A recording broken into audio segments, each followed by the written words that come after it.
বরিশালের এক ভদ্রলোক ছিলেন। গল্পে গুজবে সময় কাটতে লাগলো। সময়টা পুজোর পরে, দিনটা মেঘলা মেঘলা, মাঝে মাঝে টিপটিপ করে বৃষ্টিও পড়তে শুরু করলো। সন্ধ্যের কিছু আগে কিন্তু আকাশটা অল্প পরিষ্কার হয়ে গেল। ভাঙা ভাঙা মেঘের মধ্যে দিয়ে চতুর্দশীর চাঁদের আলো অল্প অল্প প্রকাশ হলো। সন্ধে হওয়ার সঙ্গে সঙ্গে আমরা বড় নদী ছেড়ে একটা খালে পড়লাম। শোনা গেল খালটা এখান থেকে আরম্ভ হয়ে নোয়াখালীর উত্তর দিয়ে একেবারে মেঘনায় মিশেছে। পূর্ববঙ্গে সেই আমার নতুন যাওয়া, চোখে কেমন সব একটু নতুন দেখতে লাগলো। অপরিসর খালের দুধারে বৃষ্টি স্নাত কেয়ার জঙ্গলে মেঘে আধা ঢাকা চতুর্দশীর জ্যোৎস্না ঝিকঝিক করছিল। মাঝে মাঝে নদীর ধারে বড় বড় মাঠ, সতী, বেত, ফান গাছের বন জায়গায় জায়গায় খালের জলে ঝুঁকে পড়েছে। বাইরে একটু ঠান্ডা থাকলেও আমি ছইয়ের বাইরে বসে দেখতে দেখতে যাচ্ছিলাম।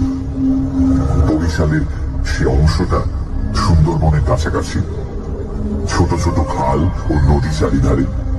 সমুদ্র খুব দূরে নয়, 10-15 মাইল দক্ষিণ পশ্চিমেই হাতিয়া ও সন্দ্বীপ। আরো একটু রাত হলো। খালের দুপারে নির্জন জঙ্গল অস্ফুট জ্যোৎস্নায় কেমন যেন অদ্ভুত দেখাতে লাগলো। এই অংশে লোকের বসতি একেবারেই নেই, শুধু ঘন বন আর জঙ্গলের ধারে বড় বড় হোগলা গাছ।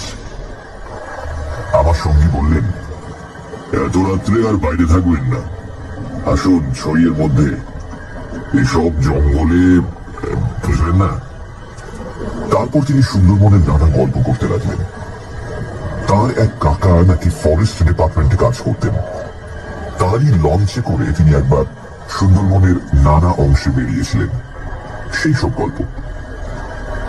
রাত প্রায় 12টার কাছাকাছি হলো। মাঝি আমাদের নৌকোয় ছিল মোটে একটি। সে বলে উঠল, বাবু, একটু এগিয়ে গিয়ে বড় নদী পড়বি। এত রাতে একা সেই নদীতে পাড়ি জমাতে পারবো না, এইখানে নৌকো রাখি। নৌকো সেখানেই বাঁধা হলো। এদিকে বড় বড় গাছের আড়ালে চাঁদ অস্ত গেল। দেখলাম অপ্রশস্ত খালের দুধারে অন্ধকারে ঢাকা ঘন জঙ্গল। চারিদিকে কোনো শব্দ নেই, পতঙ্গগুলো পর্যন্ত চুপ করেছে। সঙ্গীকে বললাম, মশাই, এই তো সরু খাল, পাহাড় থেকে বাঘ লাফিয়ে পড়বে না তো নৌকোর উপর? সঙ্গী বললেন, না পড়লেই আশ্চর্য হব। শুনে অত্যন্ত আনন্দে ছইয়ের মধ্যে ঘেঁষে বসলাম। খানিকটা বসে থাকবার পর সঙ্গী বলল, আসুন একটু শোয়া যাক, ঘুম তো হবে না, আর ঘুমানো ঠিকও না। আসুন একটু চোখটা অন্তত বুঝে থাকি। খানিকটা চুপ করে থাকবার পর সঙ্গীকে ডাকতে গিয়ে দেখি তিনি ঘুমিয়ে পড়েছেন। মাঝিও জেগে আছে বলে মনে হলো না। ভাবলাম, তবে আমি বা কেন মিথ্যে মিথ্যে চোখ চেয়ে চেয়ে থাকি।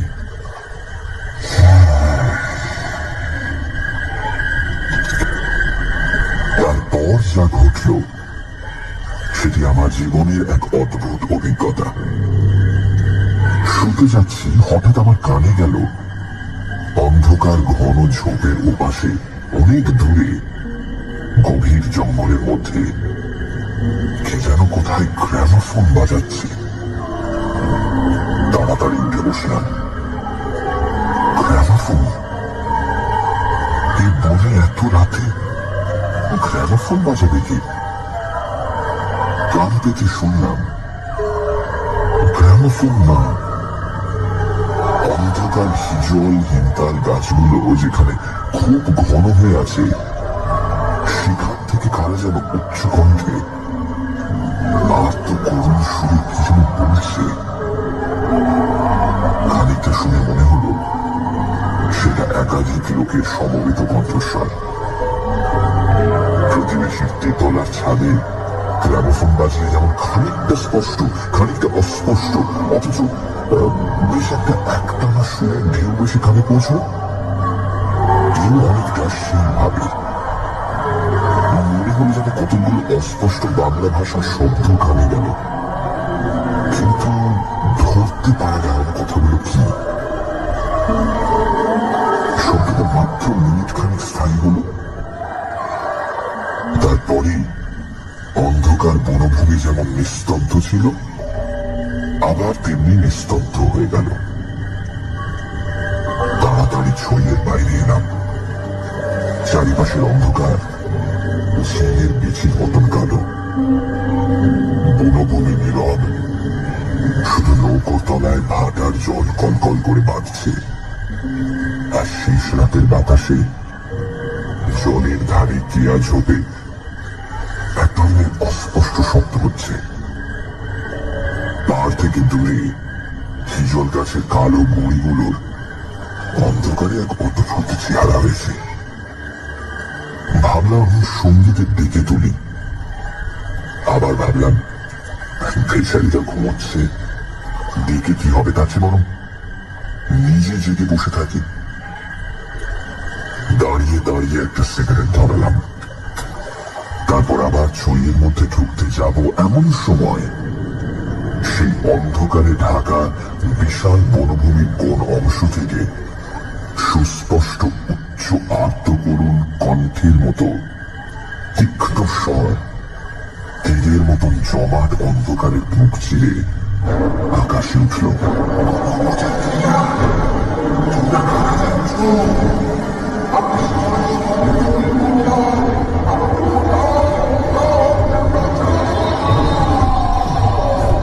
মাঝিটা ধর্ম করে জেগে উঠল।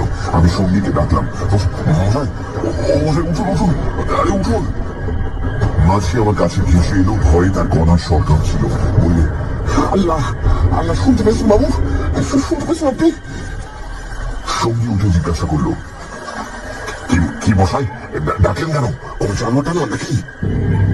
আমি ব্যাপারটা বললাম। তিনিও তাড়াতাড়ি ছড়িয়ে বাইরে এলেন। তিনজনে মিলে কান খাড়া করে রইল। চারিদিক আবার চুপ। ভাটার জল নৌকোর তলায় বেঁধে আগের চেয়েও জোরে শব্দ হচ্ছিল। সঙ্গী মাঝিকে জিজ্ঞেস করলেন, এটা কি তবে? মাঝি বললে, হ্যাঁ বাবু, মাই কি পাশার গম। সঙ্গী বললেন, তবে তুই এত রাত্রি এখানে নৌকো রাখলি কেন? তুই কোথাকার? মাঝি বললে, 380 বলে রেখেছিল বাবু, ওই ভাটারটাকে নৌকো পিছিয়ে দেওয়ার তো জোর ছিল না। কথাবার্তার ধরন শুনে সঙ্গীকে বললাম, কি মশাই, কি ব্যাপার, আপনি কিছু জানেন নাকি? ভয় যত না হোক, বিস্ময়ে আমরা কেমন হয়ে গিয়েছিলাম। সঙ্গী বললেন, ওরে তোর সে কেরোসিনের ডিবেটা জাল, আরে আলো জেলে বসে থাকা যাক, রাত তো এখনো ঢের। মাঝিকে বললাম, তুই শব্দটা শুনতে পেয়েছিলি? সে বলল, হ্যাঁ বাবু, এই আওয়াজ কানে গিয়ে তো আমার ঘুম ভেঙে গেল। আমি আরো দুবার নৌকো বেড়ে যেতে যেতে ও ডাক শুনেছি। সঙ্গী বললেন, এটা এই অঞ্চলের একটা অদ্ভুত ঘটনা। তবে এই জায়গাটা সুন্দরবনের সীমানায় বলে, আর এই অঞ্চলে কোনো লোকালয় নেই বলে শুধু নৌকোর মাঝিদের কাছে এটা সুপরিচিত। এর পেছনে একটা ইতিহাস আছে, সেটা অবশ্য নৌকোর মাঝিদের পরিচিত নয়। সেইটা আপনাকে বলি, শুনুন। তারপর কেরোসিনের ডিবার আলোয় অন্ধকার বনের বুকের মধ্যে বসে সঙ্গীর মুখে কীর্তি পাশার গড়ের ইতিহাসটা শুনতে লাগলাম।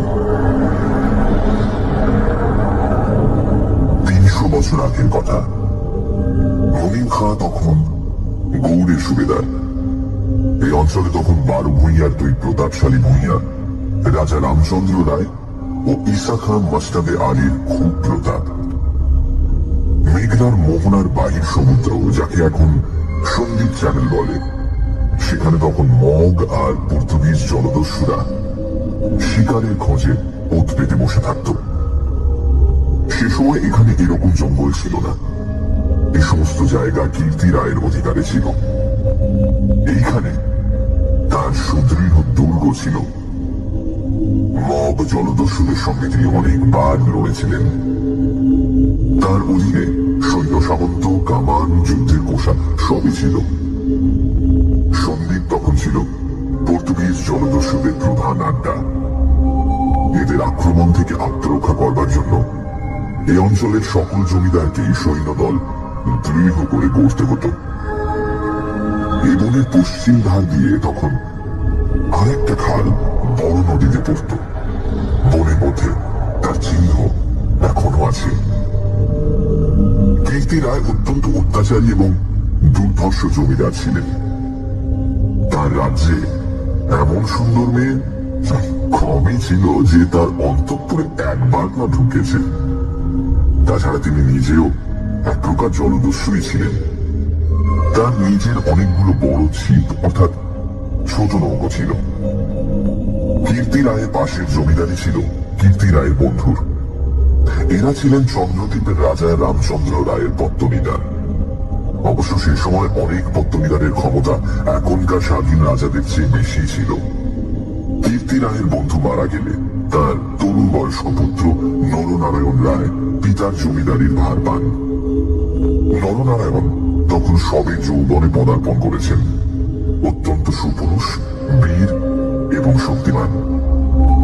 নরনারায়ণ কীর্তি রায়ের পুত্র চঞ্চল রায় সমবয়সী ও বন্ধু। সেবার কীর্তি রায় নিমন্ত্রণে নরনারায়ণ রায় তার রাজ্যে দিন কতকের জন্য বেড়াতে এলেন। চঞ্চল রায়ের তরুণী পত্নী লক্ষ্মী দেবী স্বামী বন্ধু নরনারায়ণকে দেওরের মতন স্নেহের চোখে দেখতে লাগলেন।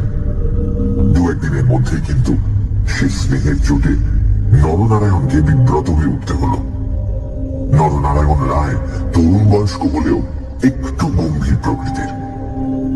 বিদ্যুৎ চঞ্চলা তরুণী বন্ধু পত্নীর ব্যঙ্গ পরিহাসে গম্ভীর প্রকৃতির নরনারায়ণের মান বাঁচিয়ে চলা দুষ্কর হয়ে পড়ল। স্নান করে উঠেছেন, মাথার পাগড়ি খুঁজে পাওয়া যায় না।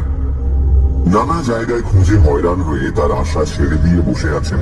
হঠাৎ কখন নিজের বালিশ তুলতে গিয়ে দেখেন তার নিচেই পাগড়ি চাপা আছে। যদিও এর আগেও তিনি বালিশের নিচেই খুঁজেছেন। তার প্রিয় তলোয়ারটা দুপুর থেকে বিকেলের মধ্যে 5 বার হারিয়ে গেল। আবার 5 বারই সম্পূর্ণ অপ্রত্যাশিত জায়গা থেকে খুঁজে পাওয়া গেল। পানে এমন সব জিনিসের সমাবেশ হতে লাগলো যা কোনো কালেই পানের উপকরণ নয়। বন্ধুপত্নীর সঙ্গে কিছুতেই এঁটে উঠতে না পেরে অত্যাচার জর্জরিত নরনারায়ণ রায় ঠিক করলেন তার বন্ধুর স্ত্রীটি একটু শীতগ্রস্ত। বন্ধুর দুর্দশায় চঞ্চল রায় মনে মনে খুশি হলেও বাইরে স্ত্রীকে বললেন, দুদিনের জন্য এসেছে বেচারি, ওকে তুমি যে রকম বিব্রত করে তুলেছ ও আর কখনো এখানে আসবে না। দিন কয়েক এরকম কাটবার পর কীর্তি রায়ের আদেশে চঞ্চল রায়কে কি একটা কাজে হঠাৎ গৌড়ে যাত্রা করতে হলো। নরনারায়ণ রায়ও বন্ধুর স্ত্রী কখন যে কি করে বসে সেই ভয়ে কয়েকদিন কাটানোর পর নিজের বজরায় উঠে হাঁপ ছেড়ে বাঁচলেন। যাবার সময় লক্ষ্মী দেবী বলে দিলেন, এবার আবার যখন আসবে ভাই, এমন একটা বিশ্বাসী লোক সঙ্গে এলো যে রাত দিন তোমার জিনিসপত্র ঘরে বসে পাহারা দেবে, বুঝলে? নরনারায়ণ রায়ের বজরা রায়মঙ্গলের মোহনা ছাড়িয়ে যাবার একটু পরই জলদস্যুদের দ্বারা আক্রান্ত হল। তখন দুপুরবেলা সমুদ্রের সেই অংশে এমন কোন নৌকো ছিল না যারা সাহায্য করতে আসতে পারে। সেটা রায়মঙ্গল আর কারাবদর দুদিন লোক। সামনে সমুদ্র, সন্দীপ চ্যানেল জলদস্যুদের প্রধান ঘাঁটি। নরনারায়ণের বজরার লক্ষ্মীরা কেউ হত হল, কেউ সাংঘাতিক জখম। নিজে নরনারায়ণ দস্যুদের আক্রমণ প্রতিহত করতে গিয়ে হাঁটুতে কিসের খোঁজা খেয়ে অজ্ঞান হয়ে পড়লেন। জ্ঞান হবার পর দেখতে পেলেন তিনি এক অন্ধকার জায়গায় শুয়ে আছেন। তার সামনে কি যেন একটা বড় নক্ষত্রের মতো জ্বলছে। খানিকক্ষণ জোরে চোখের পলক ফেলবার পর তিনি বুঝলেন যাকে তারা বলে মনে হয়েছিল তা আসলে একটি ছোট জানালা থেকে ঢুকে আসা বাইরের আলো। নরনারায়ণ দেখলেন তিনি একটি অন্ধকার ঘরের ভেজা মেঝের উপর শুয়ে আছেন। ঘরের দেয়ালের জায়গায় জায়গায় সবুজ শ্যাওলার দল গজিয়েছে। সানডে সাসপেন্স শুধুমাত্র রেডিও মির্চি 90.3 এফএমে। শুনছেন বিভূতিভূষণ বন্দ্যোপাধ্যায়ের লেখা অভিশপ্ত। গল্পের কথক সুন্দরবনের এক অঞ্চলে কাজে এসেছেন নৌকায় করে। রাতের দিকে জঙ্গলের মধ্যে নদীর পাড় থেকে শুনলেন অদ্ভুত কিছু শব্দ। কারা যেন চিৎকার করে কিছু বলছে। মাঝি বলল এই জায়গাটার নাম কীর্তি পাশার গড়। এখানে রাতে কেউ আসে না। জায়গাটা নিয়ে একটা গল্প আছে। 300 বছর আগে এখানে কীর্তি রায় নামে এক অত্যাচারী দুর্ধর্ষ জমিদার ছিলেন। তিনি তার প্রতিবেশী জমিদারের পুত্র নরনারায়ণ রায়কে আমন্ত্রণ জানান। নরনারায়ণ রায় কিছুদিনের জন্য কীর্তি রায়ের পুত্র চঞ্চল রায়ের সঙ্গে সময় কাটাতে আসেন। চঞ্চল রায়ের স্ত্রী লক্ষ্মী দেবী নরনারায়ণকে দেওরের মতন স্নেহ করতেন, কিন্তু নানান রকম ঠাট্টা পরিহাসে তাকে অতিষ্ঠ করে তোলেন। নিমন্ত্রণ রক্ষা করে ফিরবার পথে নরনারায়ণ জলদস্যু দ্বারা আক্রান্ত হয়। যখন তার জ্ঞান হয় তখন তিনি দেখেন যে তিনি একটি অন্ধকার ঘরে বন্দী। তারপর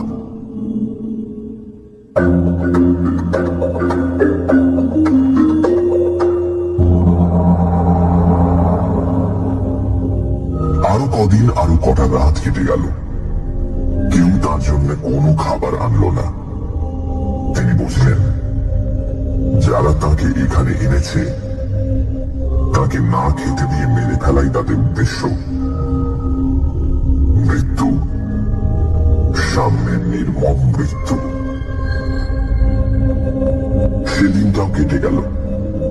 আঘাতজনিত ব্যথায় এবং ক্ষুধা তৃষ্ণায় অবসন্ন নরনারায়ণের চোখের সামনে থেকে জানালার শেষ আলোটাও মিলিয়ে গেল। তিনি অন্ধকার ঘরের পাথরের মেঝেতে শুয়ে অধীর ভাবে মৃত্যুর অপেক্ষা করতে লাগলেন। অনেকক্ষণ পরে, কতক্ষণ পরে তা তিনি বুঝতে পারলেন না, হঠাৎ আলো চোখে লেগে তার তন্দ্রাঘোর কেটে গেল।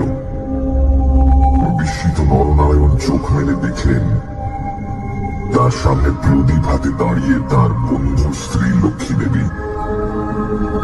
কথা বলতে গিয়ে লক্ষ্মী দেবীর ইঙ্গিতে নরনারায়ণ থেমে গেলেন। লক্ষ্মী দেবী হাতের প্রদীপটি আঁচল দিয়ে ঢেকে নরনারায়ণকে তার অনুসরণ করতে ইঙ্গিত করলেন। একবার নরনারায়ণের সন্দেহ হলো এসব স্বপ্ন হয়তো, কিন্তু ওই যে দীপশিখার উজ্জ্বল আলোয় ভিজে দেয়ালে সবুজ শ্যাওলার দল স্পষ্ট দেখা যাচ্ছে। নরনারায়ণ শক্তিমান যুবক, ক্ষুধায় দুর্বল হয়ে পড়লেও নিশ্চিত মৃত্যুর গ্রাস থেকে বাঁচবার উৎসাহে তিনি দ্রুত পায়ে বন্ধু পত্নীর পেছন পেছন চললেন। একটা বাঁকা পাথরের সিঁড়ি নিয়ে উপরে উঠে একটি দীর্ঘ সুড়ঙ্গ পার হবার পর তিনি দেখলেন যে তারা কীর্তি রায়ের প্রাসাদের সামনের খাল ধারে এসে পৌঁছেছেন। লক্ষ্মী দেবী একটা ছোট বেতে বোনা থলি বার করে তার হাতে দিয়ে বললেন, এতে খাবার আছে, এখানে খেও না। তুমি সাঁতার জানো, খাল পার হয়ে ওপারে গিয়ে কিছু খেয়ে নাও, তারপর যত শিগগির পারো পালিয়ে যাও। ব্যাপারটা কি নরনারায়ণ রায় একটু একটু করে বুঝলেন। তার বিস্তৃত জমিদারি কীর্তি রায়ের জমিদারির পাশে এবং তার অবর্তমানে কীর্তি রায় ভবিষ্যৎ জমিদার। অত বড় বিস্তৃত ভূসম্পত্তি সৈন্য সামন্ত কীর্তি রায়ের হাতে এলে তিনি কি আর কিছু গ্রাহ্য করবেন? প্রদীপের আলোয় নরনারায়ণ দেখলেন তার বন্ধু পত্নীর মুখে সে চটুল হাসি রেখা চিহ্ন নেই। তার মুখখানি সহানুভূতিতে ভরা মাতৃমুখের মতন স্নেহ কোমল হয়ে এসেছে। তাদের চারপাশে গাঢ় অন্ধকার। মাথার উপর আকাশের বুক চিরে দিগন্ত বিস্তৃত উজ্জ্বল ছায়াপথ। কাছেই খালের জল জোর ভাটার টানে তীরের হোগলা গাছ দুলিয়ে কলকল শব্দে বড় নদীর দিকে ছুটেছে। নরনারায়ণ আবেগপূর্ণ সুরে জিজ্ঞাসা করলেন, ঠাকুর, চঞ্চল কি এর মধ্যে আছে? লক্ষ্মী দেবী বললেন, না ভাই, তিনি কিছু জানেন না। এই সব শ্বশুর ঠাকুরের কীর্তি। এই জন্যই তাকে অন্য জায়গায় পাঠিয়েছেন। এখন আমার মনে হচ্ছে গৌতম সব মিথ্যে। নরনারায়ণ দেখলেন লজ্জায় দুঃখে তার বন্ধু পত্নীর মুখ বিবর্ণ হয়ে উঠেছে। লক্ষ্মীদেবী আবার বললেন, আমি আজ জানতে পারি খিড়কিগড়ের পাইক সর্দার আমার মা বলে। তাকে দিয়ে দুপুর রাতে পাহারা সব সরিয়ে রেখে দিয়েছিলাম। তাই নরনারায়ণ বললেন, বউ ঠাকুরুন, আমার এক বোন ছেলেবেলায় মারা গিয়েছিল। তুমি আমার সেই বোন, আজ আবার ফিরে এলে। লক্ষ্মী দেবীর পদ্মের মতো মুখখানি চোখের জলে ভেসে গেল। একটু ইতস্তত করে বললেন, ভাই, বলতে সাহস পাই না, তবু একটা কথা বলছি। বোন বলে যদি রাখো। নরনারায়ণ জিজ্ঞাসা করলেন, কি কথা বউ ঠাকুর? লক্ষ্মী দেবী বললেন, তুমি আমার কাছে বলে যাও ভাই যে শ্বশুর ঠাকুরের কোনো অনিষ্ট চিন্তা তুমি করবে না। নরনারায়ণ রায় একটুখানি কি যেন ভাবলেন, তারপর বললেন, তুমি আমার প্রাণ দিলে বউ ঠাকুর, তোমার কাছে বলে যাচ্ছে, তুমি বেঁচে থাকতে আমি তোমার শ্বশুরের কোনো অনিষ্ট চিন্তা করব না। বিদায় নিতে গিয়ে নরনারায়ণ একবার জিজ্ঞাসা করলেন, বউ ঠাকুর, তুমি ফিরে যেতে পারবে তো? লক্ষ্মী দেবী বললেন, আমি ঠিক যাব। তুমি কিন্তু যত দূর পারো সাঁতরে গিয়ে তারপর ডানে উঠে চলে যেও। নরনারায়ণ রায় সেই ঘন কৃষ্ণ অন্ধকারের মধ্যে নিঃশব্দে খালের জলে পড়ে মিলিয়ে গেলেন। লক্ষ্মী দেবীর প্রদীপটা অনেকক্ষণ বাতাসে নিভে গিয়েছিল।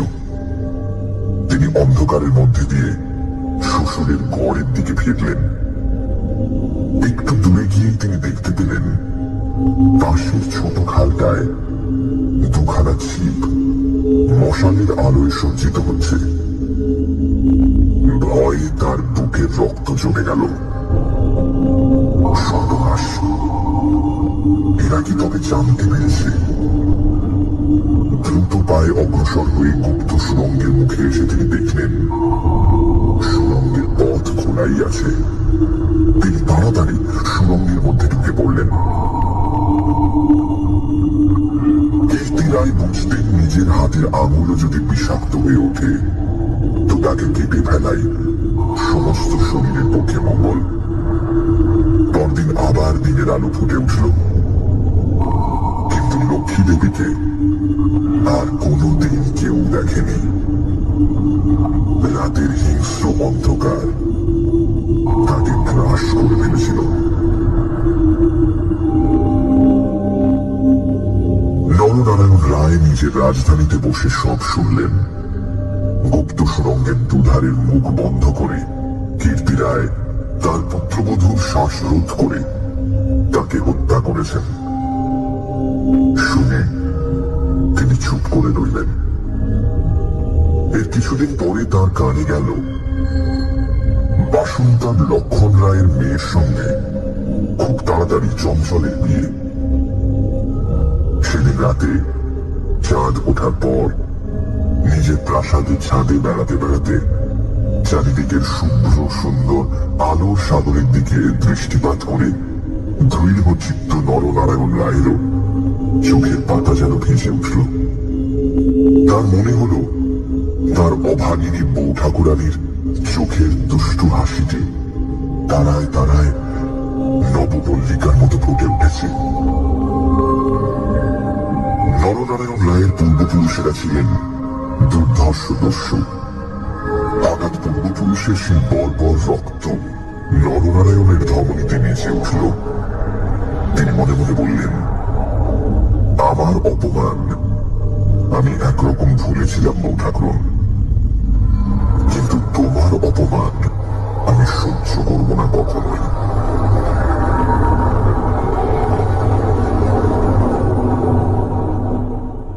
কিছুদিন কেটে গেল। তারপর একদিন এক শীতের ভোর রাতের কুয়াশা কেটে যাওয়ার সঙ্গে সঙ্গে দেখা গেল কীর্তি রায়ের গড়ের খালের মুখ ছিপে সুলুপে জাহাজে ভরে গিয়েছে। তোপের আওয়াজে কীর্তি রায়ের প্রাসাদ দুর্গের ভিত ঘন ঘন কেঁপে উঠতে লাগলো। কীর্তি রায় শুনলেন আক্রমণকারী নরনারায়ণ রায়, সঙ্গে দুরন্ত পর্তুগিজ জলদস্যু সেবাস্টিও গঞ্জালেস। উভয়ের সম্মিলিত বহরের 40খানা কোষা খালের মধ্যে চড়াও হয়েছে। পুরো বহরের বাকি অংশ বাইরের নদীতে দাঁড়িয়ে। এই আক্রমণের জন্য কীর্তি রায় আগে থেকে প্রস্তুত ছিলেন। কেবল প্রস্তুত ছিলেন না, নরনারায়ণের সঙ্গে গঞ্জালেসের যোগদানের জন্য। এই কীর্তি রায়ের কাছে সম্পূর্ণ অপ্রত্যাশিত ঘটনা।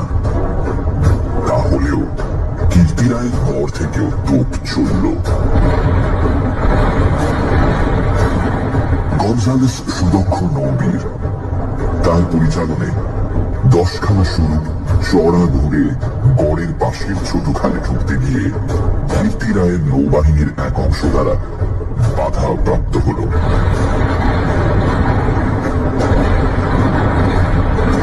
গড়ের কামান সেদিকে এত প্রখর যে খালের মুখে দাঁড়িয়ে থাকলে বহর মারা পড়ে। গঞ্জালেস 2খানা কামানবাহী সুরুপ ছোট খালের মুখে রেখে বাকিগুলো সেখান থেকে ঘুরিয়ে এনে চড়ার পিছনে দাঁড় করালো।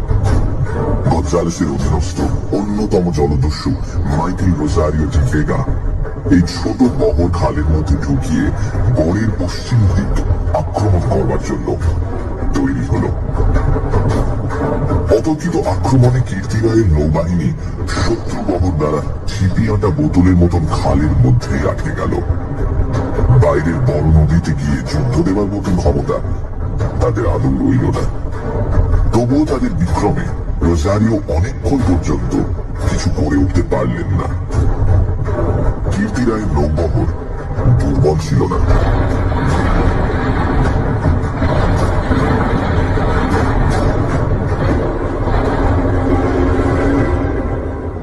বিকেলের দিকে রোজারিওর কামানের মুখে গড়ের পশ্চিম দিকটা একেবারে হুমড়ি খেয়ে পড়ে গেল। নরনারায়ণ রায় দেখলেন প্রায় 30খানা কোষা জখম অবস্থায় খালের মুখে পড়ে। কীর্তি রায়ের গড়ের কামানগুলো সব চুপ। নদীর দুপার ঘিরে সন্ধে নেমে আসছে। উপরে নিস্তব্ধ নীল আকাশে কেবলমাত্র এক ঝাঁক শকুনি কীর্তি রায়ের গড়ের উপর চক্রাকারে ঘুরছে। হঠাৎ নরনারায়ণ রায়ের চোখের সামনে বন্ধু পত্নীর কাতর মিনতিপূর্ণ সেই চোখ দুটি মনে পড়ল।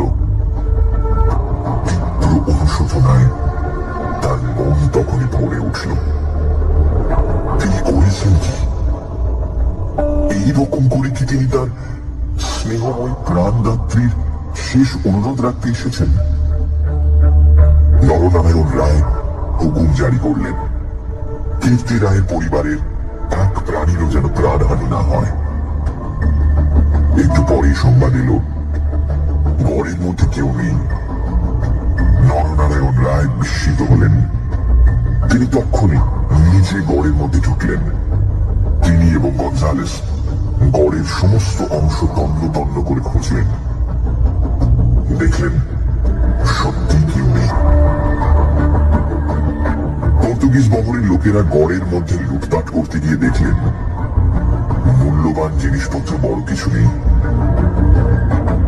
পরদিন দ্বীপ্রহর পর্যন্ত লুটপাট চলল। কীর্তি রায়ের পরিবারের একটি প্রাণীরও সন্ধান পাওয়া গেল না। দুপুরে কেবলমাত্র 2খানা সুরুপ খালের মুখে পাহারা রেখে নরনারায়ণ রায় ফিরে চলে গেলেন। এই ঘটনার দিন কয়েক পরে পর্তুগিজ জলদস্যু দল লুটপাট করে চলে গেলে কীর্তি রায়ের এক কর্মচারী গড়ের মধ্যে প্রবেশ করে। আক্রমণের দিন সকালেই এই লোকটি গড় থেকে আরো অনেকের সঙ্গে পালিয়েছিল। ঘুরতে ঘুরতে একটা বড় ধানের আড়ালে সে দেখতে পেল একজন আহত মুমূর্ষু লোক তাকে ডেকে কি যেন একটা বলবার চেষ্টা করছে। কাছে গিয়ে সে লোকটাকে চিনতে পারল। লোকটি কীর্তি রায়ের পরিবারের এক বিশ্বস্ত পুরনো কর্মচারী। তার মৃত্যুকালীন অস্পষ্ট কথায় আগন্তুক কর্মচারীটি মোটামুটি যা বুঝল তাতেই তার কপাল ঘেমে উঠল। সে বুঝল কীর্তি রায় তার পরিবারবর্গ এবং ধনরত্ন নিয়ে মাটির নিচের এক গুপ্ত স্থানে আশ্রয় নিয়েছেন এবং এই লোকটি, একমাত্র এই লোকটি তার সন্ধান জানে। তখনকার আমলে কেউ এই গুপ্ত পথগুলি না খুলে দিলে সেখান থেকে বেরোবার উপায় কিন্তু ছিল না। কোথায় সে মাটির নিচে ঘর তা স্পষ্ট করে বলবার আগেই আহত লোকটি মারা গেল। বহু অনুসন্ধানেও গড়ের কোন অংশে সে গুপ্ত গৃহ ছিল সেটার কেউই সন্ধান দিতে পারল না। ওই ছোট খালটা প্রকৃতপক্ষে সন্দীপ চ্যানেলেরই একটা খাড়ি। খাড়ির ধার থেকে একটুখানি গেলে গভীর অরণ্যের ভেতর কীর্তি রায়ের গড়ের বিশাল ধ্বংসস্তূপ এখনো বর্তমান আছে, দেখা যাবে। বহুদিন থেকে এখানে একটা অদ্ভুত ব্যাপার ঘটে থাকে। দুপুর রাতে গভীর বনভূমি যখন নীরব হয়ে যায়, হিমতাল হিজল গাছের কালো গুঁড়িগুলো অন্ধকারে যখন বনের মধ্যে প্রেতের মতো দাঁড়িয়ে থাকে, সন্দীপ চ্যানেলের জোয়ারের ঢেউয়ে নোনা জল খাড়ির মুখে জোনাকির মতন জ্বলতে থাকে, তখন খাল দিয়ে নৌকো বেয়ে যেতে যেতে মন মধু সংগ্রাহকেরা কতবার সে শুনেছে অন্ধকার বনের এক গভীর অংশ থেকে কারা যেন আত্মস্বরে চিৎকার করছে।